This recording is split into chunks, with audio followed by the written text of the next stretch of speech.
नमस्कार दोस्तों, मेरा नाम है अमित कुमार और मेरे YouTube channel chemistry and explain में आपका एक बार फिर से स्वागत है।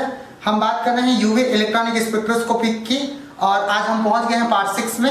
हमने पार्ट 5 में डिस्कस किया था कि डायन सिस्टम के लिए लैम्ब्डा मैक्स का कैलकुलेशन हम वुडवर्ड और फ्राइजर रूल के अकॉर्डिंग हम किस तरीके से कर सकते हैं। आज हम इस पार्ट में बात करने वाले हैं alpha beta unsaturated carbonyl compound के लिए लैम्ब्डा मैक्स का कैलकुलेशन वुडवर्ड और फ्राइजर रूल के अकॉर्डिंग किस तरीके से किया जाता है। यदि आप इस वीडियो में पहली बार विजिट किए होंगे तो मैं आपसे रिक्वेस्ट करूंगा कि आप वीडियो नंबर 5 पहले देखें, उसके बाद वीडियो नंबर 6 देखें, आपको बेहतर तरीके से समझ में आएगा। और इस टॉपिक को पढ़ने के लिए हमको सबसे पहले जनरल स्ट्रक्चर्स में बिलोंग करना पड़ता है और इसका जनरल स्ट्रक्चर में हम सबसे पहले बात करेंगे अल्फा बीटा अनसैचुरेटेड कीटोन्स की। तो इसका जनरल स्ट्रक्चर CH2 कुछ इस तरीके से दे सकते हैं, double bond C, single bond H, single bond C, double bond O और R। ये हमारा alpha beta unsaturated carbonyl compound है और इसमें यदि ध्यान से देखें तो ये हमारा कार्बोनिल ग्रुप है जो कि मेन फंक्शनल ग्रुप है। इसके बाद वाला जो कार्बन है वो अल्फा कार्बन कहलाता है और इसके और अगेन कार्बन जो है बीटा कार्बन कहलाता है। इसमें अल्फा और बीटा के बीच में डबल बॉन्ड है तो हम कहेंगे इसको alpha beta unsaturated carbonyl compound. इसमें एटलीस्ट 3 कार्बन का होना बहुत जरूरी है। इसको हम एक और नाम से जानते हैं इनोन और ये इसको हम इस तरह से लिख सकते हैं। इसको एक एक्स्ट्रा कंजुगेशन में यदि हम बिलोंग करें तो कुछ इस तरीके से हम इसका स्ट्रक्चर दे सकते हैं, double bond C, single bond A, इस तरीके से CH, single bond double bond O और ये R। कुछ इस तरीके से हम इसको रिप्रेजेंट कर सकते हैं। यहाँ पर देखें ध्यान से, तो ये हमको इसको सिलेक्ट करना पड़ेगा इस तरीके से। तो ये हमारा इनोन सिस्टम हो जाएगा। चूंकि डबल बॉन्ड एक्स्ट्रा कंजुगेशन में है यानी डबल बॉन्ड और एक बार और अगेन आया है तो हम इसको बोलेंगे डाई इनोन, डाई इनोन कहेंगे। इसमें यदि हम पोजीशन की बात करें तो ये जो फंक्शनल ग्रुप है इसके पहले वाला जो कार्बन है अल्फा कार्बन, ये बीटा कार्बन और ये गामा कार्बन और ये हमारा डेल कार्बन कहलाता है। डेल पोजीशन हो गया। इस टॉपिक में हम सबसे ज्यादा जो बात करते हैं वो पोजीशन में लगने वाले सब्स्टिट्यूएंट्स ग्रुप के बारे में भी जिक्र करते हैं जिसके लिए अलग अलग बेसिक वैल्यू होती है। तो हम अगले स्लाइड में चलते हैं, वहां पे बात करेंगे कुछ बेसिक यूनिट्स की और उनके बेसिक वैल्यू की। इस स्लाइड में मैंने alpha beta unsaturated carbonyl compound से रिलेटेड कुछ बेसिक यूनिट और उनके बेसिक वैल्यूज को पहले से ही लिख दिया है ताकि आपके समय को बचत किया जा सके। सबसे पहले हम बात करते हैं acyclic alpha beta unsaturated carbonyl compound के बेसिक स्ट्रक्चर की। इसका स्ट्रक्चर हमने थोड़ी देर पहले रिप्रेजेंट किया था, CH2, double bond C, single bond H, double bond O, इस तरह से। और इसके लिए जो बेसिक वैल्यू है वो 215 Nm होती है। यानी हमको सिस्टम इस तरह का पोजीशन नजर आता है तो हम उसको सेलेक्ट कर लेंगे। इसी तरीके से हम बात करें 6 मेंबर साइक्लिक ट्रांजिशन स्टेट में बेसिक जो स्ट्रक्चर है उसकी, तो इस तरह से उनका स्ट्रक्चर होता है C डबल बॉन्ड O और ये हमारा अल्फा पोजीशन हो गया और ये हमारा बीटा पोजीशन हो गया। यदि आपको इस तरह से नहीं दिखता तो आपको एक और स्ट्रक्चर नजर आ सकती है और वो उसका जो स्ट्रक्चर है कुछ इस तरह से होता है, ये हमारा, और इसमें ये भी अल्फा पोजीशन, ये हमारा बीटा पोजीशन। और इसके लिए भी बेसिक वैल्यू जो है 6 मेंबर रिंग के alpha beta unsaturated carbonyl compound के लिए वो भी 215 Nm होती है। इसी तरीके से हम लोग यदि 5 मेंबर रिंग में बात करें तो 5 मेंबर रिंग में अल्फा बीटा अनसैचुरेशन कुछ इस तरह से होती है। ये हमारा अल्फा पोजीशन, ये हमारा बीटा पोजीशन और ये हमको एक आध स्ट्रक्चर कुछ इस तरह से भी दिख सकता है। ये हमारा double bond, single bond O और ये, तो ये जो हमारा स्ट्रक्चर जनरेट हुआ है 5 member alpha beta unsaturated carbonyl compound के लिए है। और इसके लिए बेसिक वैल्यूज को चर्चा करें तो थोड़ा सा डिक्रीज हो जाता है और ये हमको मिलता है 202 Nm। यानी इस तरह से हमको मिला तो हमको इस तरह से सिलेक्ट करना पड़ेगा अल्फा बीटा अनसैचुरेटेड कीटोन्स के लिए और इसको हम दे देंगे बेसिक वैल्यू 202 Nm। इसी तरीके से हम बात करें अल्फा बीटा अनसैचुरेटेड एल्डिहाइड्स की, तो एल्डिहाइड्स में भी फिर से देख रहे हो आप लोग वेरिएशन हो गया है और ये हमारे अल्फा बीटा अनसैचुरेटेड एल्डिहाइड्स को हम इस तरह से रिप्रेजेंट कर सकते हैं, डबल बॉन्ड, ये single bond H, double bond O। तो यहाँ पे 8 है उसको हटा देंगे, यहाँ पे लिख देंगे H, तो ये हो जाएगा अल्फा बीटा अनसैचुरेटेड एल्डिहाइड। और इसके लिए आपको फिर से मैं बोल रहा हूँ इसका वेरिएशन देखें तो ये हो जाता है 210 nm। इसी तरीके से हम alpha beta unsaturated carboxylic acid की चर्चा करें या हम बात करें एस्टर की, तो ये लगभग दोनों का वैल्यूज जो है सिमिलर आता है। और यहाँ पे मुझे OH लिखना पड़ेगा या तो यहाँ पे लिखना पड़ेगा एस्टर, और एस्टर में हम लोग OR लगा देते हैं। तो इसके लिए बेसिक वैल्यू जो है 195 nm होती है। तो इस तरह से इनका वैल्यू वेरिएट करता है। और यदि हम यहाँ पे देखें होमोसाइक्लिक डबल बॉन्ड में, ये हमारा जो होमोसाइक्लिक डाइनिंग सिस्टम है, इसको मैं समझाने के लिए कुछ इस तरह से एक स्ट्रक्चर जनरेट कर रहा हूँ। यदि मेरे पास ये 6 member alpha beta unsaturated carbonyl compound है, तो आपको पता चल रहा होगा कि यदि मैं यहाँ पे डबल बॉन्ड लगा दूं तो ये कुछ होमो सिस्टम जैसा नजर आ रहा है। तो होमोसाइक्लिक डाइनिंग सिस्टम के लिए मुझे एक्स्ट्रा 39 nm ऐड करना पड़ेगा लैम्डा मैक्स कैलकुलेशन के लिए। और साथ ही साथ ये तो मैं होमो सिस्टम के कारण 39 ऐड किया हूँ, साथ ही साथ ये एक्स्ट्रा कंजुगेशन में भी है। तो एक्स्ट्रा कंजुगेशन में है तो इसके लिए मुझे 30 nm जोड़ना पड़ेगा। तो यहाँ पे 2 फैक्टर यहाँ पे जोड़ना पड़ रहा है। एक तो मुझे जोड़ना पड़ रहा है एक्स्ट्रा कंजुगेशन के लिए, और एक वैल्यूज जो जोड़नी पड़ रही है 39, वो होमोसाइक्लिक डाइनिंग सिस्टम के लिए। यानी इस डबल बॉन्ड के लिए मैं 30 भी ऐड करूंगा और साथ ही साथ 39 ऐड करूंगा। 30 जो ऐड कर रहा हूं वो एक्स्ट्रा कंजुगेशन डबल बॉन्ड है इसलिए, और 39 इसलिए क्योंकि ये जो डबल बॉन्ड है इसी रिंग के अंदर है, होमोसाइक्लिक डबल बॉन्ड है। और इसी तरीके से यदि हमारे सिस्टम के अंदर कोई एक्सोसाइक्लिक डबल बॉन्ड आती है तो उसके लिए हम लोग 5 nm लेते हैं। अब हम बात करते हैं कि पोजीशन के अकॉर्डिंग अलग अलग ग्रुप के लिए जो बेसिक वैल्यू है वो किस तरह से वेरिएट करता है। ये स्ट्रक्चर हमारा कार्बोनिल कंपाउंड का बेसिक स्ट्रक्चर है, और इस बेसिक स्ट्रक्चर में हम लोग अलग अलग पोजीशन को देख पा रहे हैं, अल्फा बीटा गामा और डेल। यहाँ पर एल्काइल ग्रुप के सब्स्टिट्यूशन या रिंग में हम चले जाएं तो अल्फा बीटा पोजीशन पर जो रिंग रेसिड्यू आती है उसके लिए जो बेसिक वैल्यू है वो अल्फा पोजीशन पर हमारा 10 nm होता है। यानी इस अल्फा पोजीशन पर यदि हमारा कोई एल्काइल ग्रुप जुड़ गया तो उसके लिए 10 nm जोड़ना पड़ेगा। और इसी तरीके से इस बीटा पोजीशन पर हमारा यदि कोई एल्काइल सब्स्टिट्यूएंट्स आता है तो उसके लिए 12 nm जोड़ना पड़ेगा। और इसी तरीके से गामा पोजीशन पर हमारा कोई एल्काइल सब्स्टिट्यूएंट्स आता है तो उसके लिए 18 nm जोड़ना पड़ेगा। और रिंग रेसिड्यू की बात करें तो यहाँ पर बीटा पोजीशन पर हमारा रिंग रेसिड्यू है तो इसके लिए 12 nm हमको ऐड करना पड़ेगा। इसी तरीके से हम बात करें OH ग्रुप के लिए, इस OH ग्रुप को देखें और ये यदि OH ग्रुप हमारा अल्फा पोजीशन में ऐड है, जैसे इस तरह से ऐड है, तो यहाँ पर हमको 35 nm ऐड करना पड़ेगा। और इसी तरीके से हम बीटा पोजीशन पर देखते हैं तो 30 nm, गामा पोजीशन पर भी 30 nm। तो ये पूरा पोजीशन को बता रहा है। और जहां जहां पर हमको ऐसा ब्लैंक नजर आ रहा है, ऐसे पोजीशन में उस ग्रुप के लिए हम लोग चर्चा नहीं करते हैं। यहाँ पर एक और इम्पोर्टेंट बात आती है, हम लैम्डा मैक्स कैलकुलेशन जब कर रहे हैं, यानी हम जब लैम्डा मैक्स का डिनोटेशन कर रहे हैं किसी ऑर्गेनिक मॉलिक्यूल्स के लिए, तो उस समय सबसे ज्यादा इंपॉर्टेंट फैक्टर करती है उसका सॉल्वेंट। यानी हम alpha beta unsaturated carbonyl compound को किस सॉल्वेंट के अंदर लेकर के उसका लैम्डा मैक्स कैलकुलेट किए हैं। यहाँ पर मैं कुछ बेसिक सॉल्वेंट्स ले लिया हूँ, और यदि मैं एथेनॉल सॉल्वेंट लेता हूँ अल्फा बीटा कार्बोनिल कंपाउंड के अंदर, तो उस समय मुझे कोई एक्स्ट्रा बेसिक वैल्यू में ऐड नहीं करना पड़ेगा। लेकिन यदि हमारा alpha beta unsaturated carbonyl compound chloroform solvent के अंदर डिटेक्शन की गई है लैम्डा मैक्स का, तो उस समय मुझे +1 वैल्यूज ऐड करना पड़ेगा लैम्डा मैक्स के कैलकुलेशन के समय।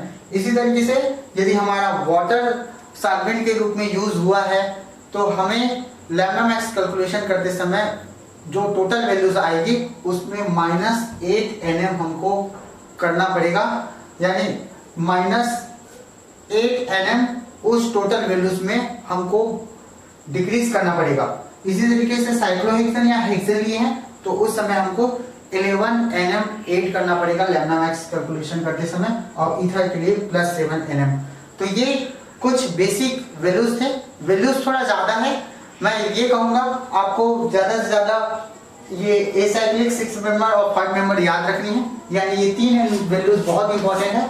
और इसी तरीके से हम चले जाएं तो ये वाला जो कॉलम है वो बहुत ज्यादा इंपॉर्टेंट है और ये वाला कॉलम बहुत ज्यादा इंपॉर्टेंट है। इसके अलावा और किसी चीज को याद रखने की जरूरत नहीं है।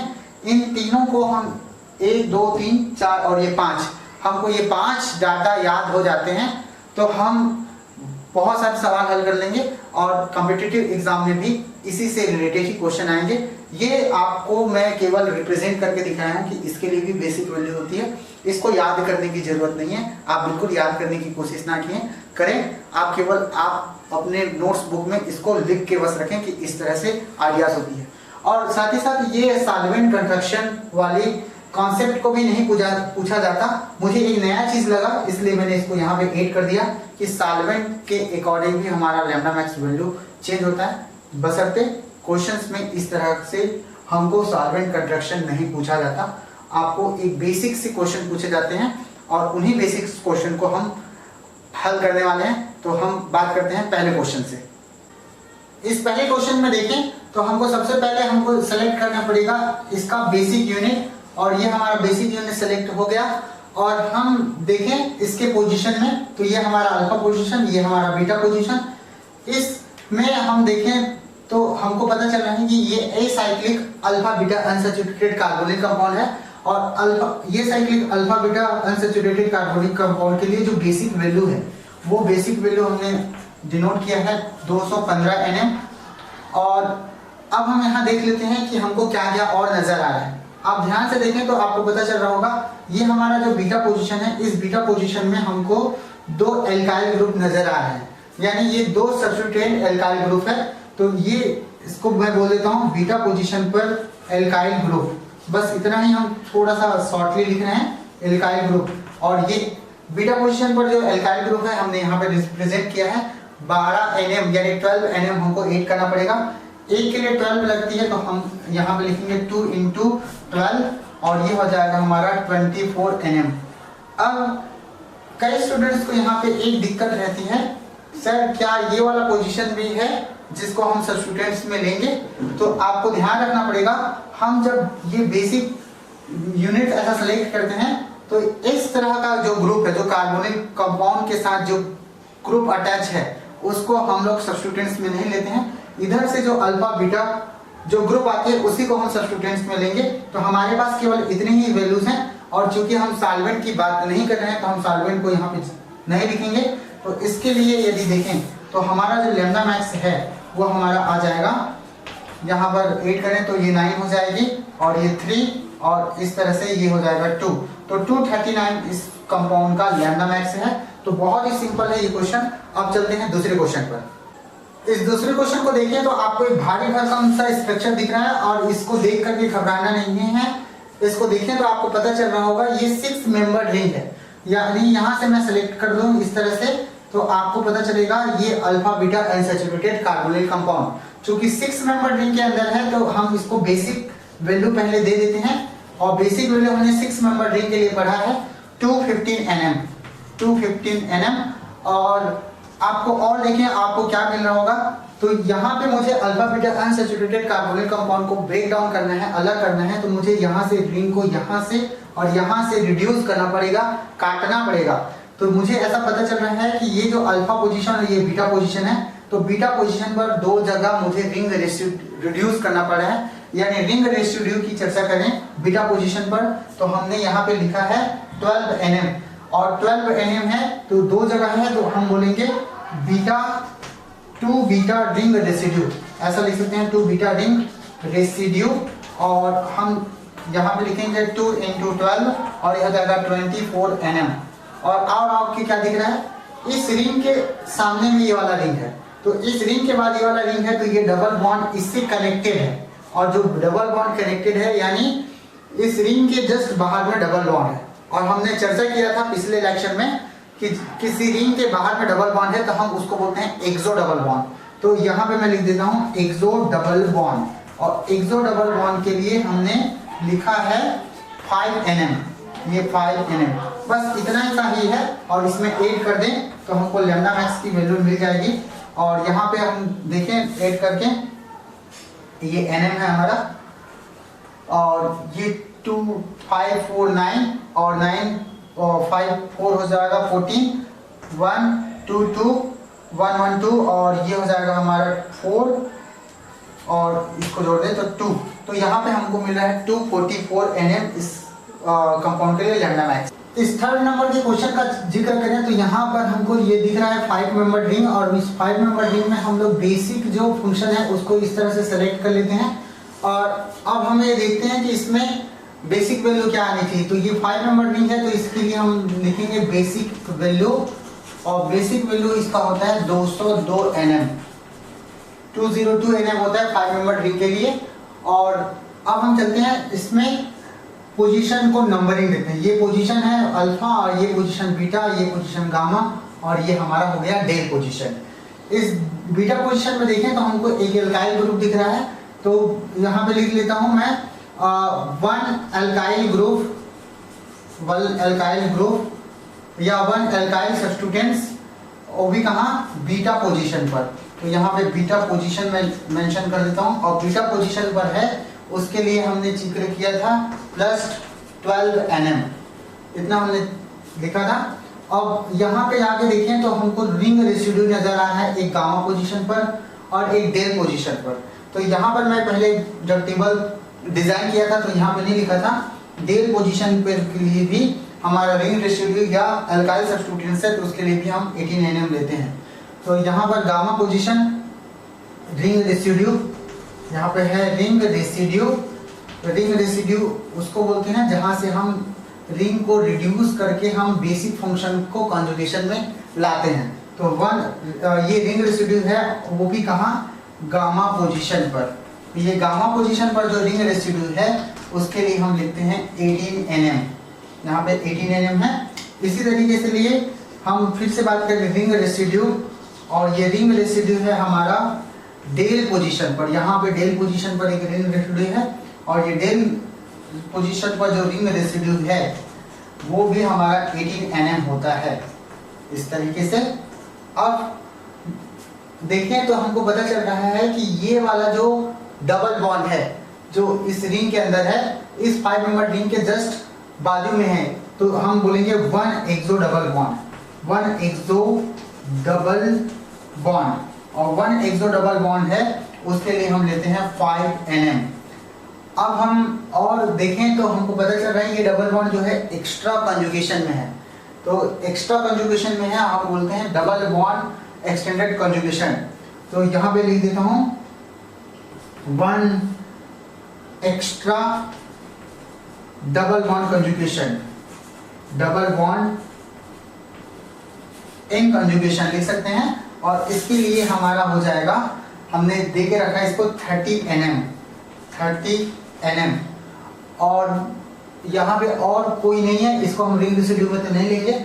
इस तरह से इसके लैम्डा मैक्स को कैलकुलेट करने के लिए इसे जोड़ना पड़ेगा, और जोड़ने के बाद मिलता है हमको 285 Nm। आप जोड़कर दे सकते हैं, तो इसका लैम्डा मैक्स आ गया हमारा 285 Nm। अब हम चलते हैं अगले क्वेश्चन 4th नंबर पर। इस 4th नंबर के क्वेश्चन को देखें तो आपको नजर आ रहा होगा कि ये 6 मेंबर रिंग है, और इस 6 मेंबर रिंग में ये जो अल्फा बीटा अनसैचुरेशन है इसको यदि सिलेक्ट कर दें तो इस तरह से आएगा। और हम बात कर लेते हैं इनमें बेसिक वैल्यू की। तो ये 6 मेंबर रिंग के लिए जो बेसिक वैल्यू होती है, इस बेसिक वैल्यू की चर्चा करें तो ये बेसिक वैल्यू हमको मिलता है 6 मेंबर के लिए 215 Nm।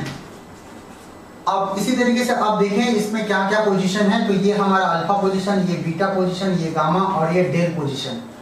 अब हम ये देख रहे हैं कि ये जो अल्फा पोजीशन है इसमें यहाँ पर रिंग रेसिड्यू है, तो यहाँ पे लिख देता हूँ alpha ring residue, ring residue. और अल्फा पोजीशन पर जो रिंग रेसिड्यू होती है उसके लिए हम लोग +10 Nm लेते हैं।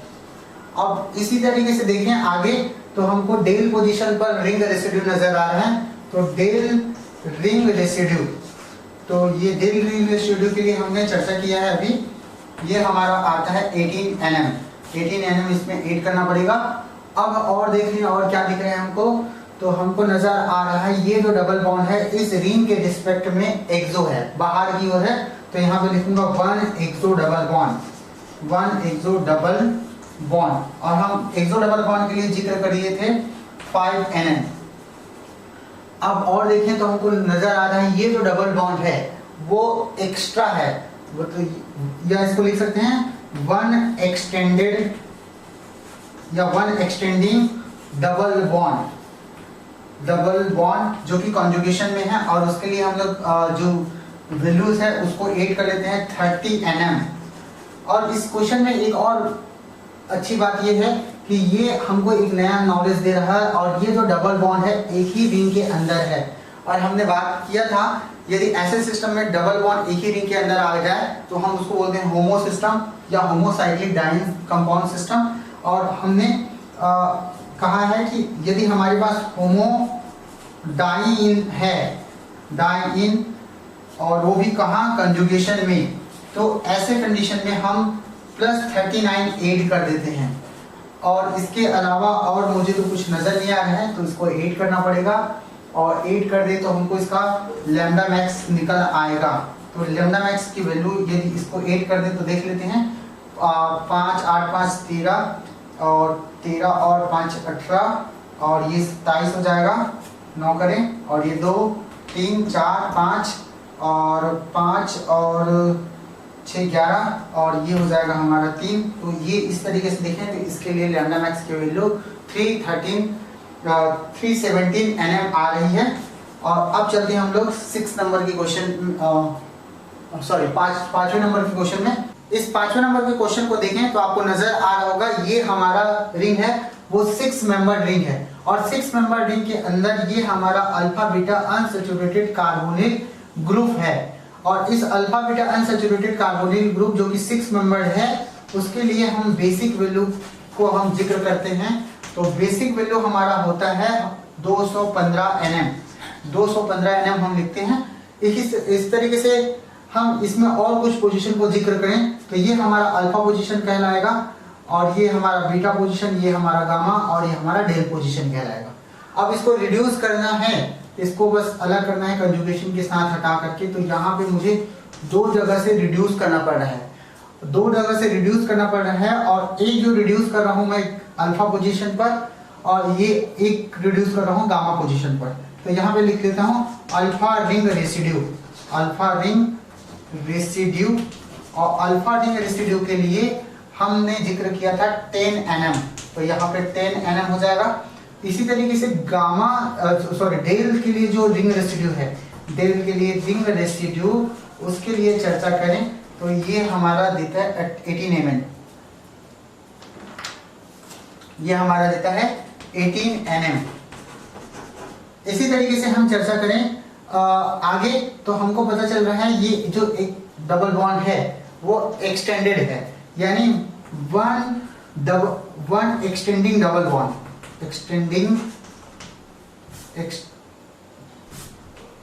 Extending double bond. और ये वन एक्सटेंडिंग डबल बॉन्ड है उसके लिए हम लिखते हैं 30 nm, यहाँ पे हमने लिखा है 30 nm, ये 30 nm हो जाएगा। इसी तरीके से हम बात करें और आगे तो ये जो एक्सटेंडिंग डबल बॉन्ड है, मैंने एक आपको कॉन्सेप्ट बताया था, यदि आपको एक्सटेंडिंग डबल बॉन्ड के साथ एक ही रिंग के अंदर डबल बॉन्ड दिखती है तो हम उसको बोलते हैं होमोसाइक्लिक डाइइंग कंपाउंड। तो ये हमारा होमोसाइक्लिक है ये हमारा, और होमोसाइक्लिक डाइइंग कंपाउंड के लिए हम ऐड करते हैं 39 nm, 39 nm ऐड करते हैं। और इस डबल बॉन्ड को देखें तो इस रिंग के रेस्पेक्ट में ये जस्ट एक्सो दिख रहा है, तो हम यहाँ पे लिखेंगे 1 एक्सो डबल बॉन्ड, ये हमारा 1 एक्सो डबल बॉन्ड हो जाएगा। और 1 एक्सो डबल बॉन्ड के लिए हम लिखते हैं 5 nm। और आपको कुछ नजर आ रहा है, आप ध्यान दीजिएगा, इसको हम रिंग रेसिड्यू में कैलकुलेट नहीं करेंगे, हमारा इस पोजीशन से जनरेट होगा, इधर से हम जाएंगे और यहाँ से हम लोग चर्चा करेंगे इधर रिंग रेसिड्यू के बारे में, इधर इसको रिंग रेसिड्यू में कैलकुलेट नहीं करना है। तो अब हम लैम्डा मैक्स कैलकुलेट करने के लिए क्या करेंगे, इसको सबको जोड़ देंगे, और सबको जोड़ देंगे तो हमको लैम्डा मैक्स की वैल्यू निकल आएगी। तो इसको मिटाना पड़ेगा, और यहाँ से देख लेते हैं 5 और 8 13 और 9 जोड़ दे तो हमको 22 मिल जाएगा, और ये 5 और ये हो जाएगा 7 27, और ये 2 2 1 3 3 4 5 5 और ये 6 11 और ये 1 और ये हो जाएगा 317 nm। तो इस कंपाउंड के लिए हमको जो लैम्डा मैक्स वैल्यू मिलने वाली है वो भी कैलकुलेशन के थ्रू वो 317 nm मिलने वाली है। अब हम बात करते हैं 6 नंबर के क्वेश्चन। इस 6 नंबर के क्वेश्चन को देखें तो बड़ा सिंपल सा नजर आ रहा है ये क्वेश्चन हमारा, जहां पे कार्बोनिल ग्रुप जस्ट रिंग के बाहर है और ये हमको दिख रहा है 6 मेंबर रिंग, और हमने 6 मेंबर रिंग के लिए जो alpha beta unsaturated carbonyl compound है उसके लिए हमने बेसिक वैल्यू का चर्चा किया था यहाँ पे 6 मेंबर रिंग के लिए। तो हम सबसे पहले लिख देते हैं बेसिक वैल्यू की, और ये बेसिक वैल्यू हमारा होता है 215 nm। और इसके बाद यदि देखें तो हमको पोजीशन का नाम देना पड़ेगा। ये हमारा अल्फा पोजीशन, ये हमारा बीटा पोजीशन। अल्फा पोजीशन में हम इस जो मेन यूनिट है उसको हम अलग करना चाहें तो हमको रिंग को यहाँ से रिड्यूस करना पड़ेगा, यहाँ से रिड्यूस करना पड़ेगा बीटा पोजीशन से। तो सबसे पहले हम लोग रिड्यूस करेंगे अल्फा पोजीशन से, तो अल्फा रिंग रेसिड्यू नाम दूंगा मैं इसको, अल्फा रिंग रेसिड्यू। और अल्फा रिंग रेसिड्यू के लिए हमने चर्चा किया था वो हमारा होता है 10 nm, तो यहाँ पे 10 nm। इसी तरीके से हम बीटा रिंग रेसिड्यू की बात करें, बीटा रिंग रेसिड्यू, और बीटा रिंग रेसिड्यू के लिए हमारा जो मेन बेसिक यूनिट होता है, बेसिक जो वैल्यू होती है 12 nm होती है। इसके अलावा इस रिंग के अंदर और कुछ नजर नहीं आ रहा है, बस एकदम सिंपल सा सवाल था हमारा, और हम इसको जोड़ देंगे और जोड़ेंगे तो हमको मिल जाएगा इसका लैम्डा मैक्स। तो यहाँ से हो गया 7 और ये हो गया 3 और ये हो गया 2, तो 237 nm इस कंपाउंड के लिए लैम्डा मैक्स की वैल्यू है। तो मैं यहाँ पे 6 क्वेश्चन का डिस्कशन कर रहा हूँ, मुझे लगता है कि आप बाकी क्वेश्चंस को इजीली तरीके से कर पाएंगे। ये बहुत सिंपल सा कॉन्सेप्ट था, हमको बहुत ज़्यादा जरूरत पड़ रही थी बेसिक वैल्यू की और हमको रिंग को पहचानने की। अब हम आने वाले वीडियो में चर्चा करेंगे CSIR नेट एग्जाम में पूछे गए क्वेश्चंस के बारे में, और हम उसको डिटेल्स एक लेक्चर में बनाने की कोशिश करेंगे। आप उस लेक्चर को बिल्कुल अटेंड कीजिएगा, उस वीडियो में जरूर फॉलो कीजिएगा। तब तक के लिए धन्यवाद।